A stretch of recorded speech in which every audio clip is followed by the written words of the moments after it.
വാർത്തകൾ brought to you by Coconut Development Board. സംസ്ഥാനത്ത് നീര ഉൽപാദനത്തിനും വിതരണത്തിനുമായി 173 നീര ലൈസൻസുകളാണ് അനുവദിച്ചത്. നാളികേര വികസന ബോർഡിന് കീഴിലുള്ള ഉൽപാദക ഫെഡറേഷനുകൾക്കാണ് അനുമതി കിട്ടിയത്. നാളികേര കൃഷി പുനരുജ്ജീവിപ്പിക്കാൻ ഏറ്റവും ഉത്തമമായ മാർഗം ഒട്ടും തന്നെ മദ്യം കലർന്നിട്ടില്ലാത്ത നീര ഉൽപാദനം പ്രോത്സാഹിപ്പിക്കുകയാണ്. ഇതിന്റെ ഭാഗമായാണ് സർക്കാർ വിവിധ പ്രവർത്തനങ്ങൾ നടത്തിയത്. 2013 സെപ്റ്റംബറിലാണ് സംസ്ഥാനത്ത് നീര ഉൽപാദിപ്പിക്കുന്നതിന് സർക്കാർ അനുമതി നൽകിയത്. നീരയുടെ ഉൽപാദനം, വിതരണം എന്നിവ പ്രായോഗികമാക്കുന്നതിന് 2014 ഫെബ്രുവരിയിൽ അബ്കാരി ചട്ടങ്ങളിൽ ഭേദഗതി വരുത്തി. 2014 മേയിൽ നാളികേര നീര ബോർഡ് രൂപീകരിച്ചു. കാർഷികോൽപ്പന്ന കമ്മീഷൻ ചെയർമാനും എക്സൈസ് കമ്മീഷണർ എക്സിക്യൂട്ടീവ് ഓഫീസറുമായാണ് നാളികേര നീര ബോർഡ് രൂപീകരിച്ചത്.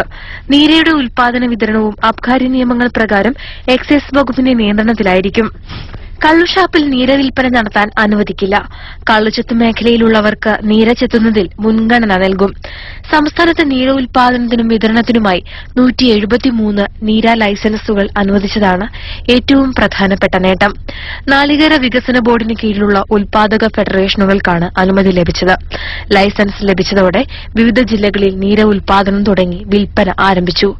News desk, Mathrubhumi news.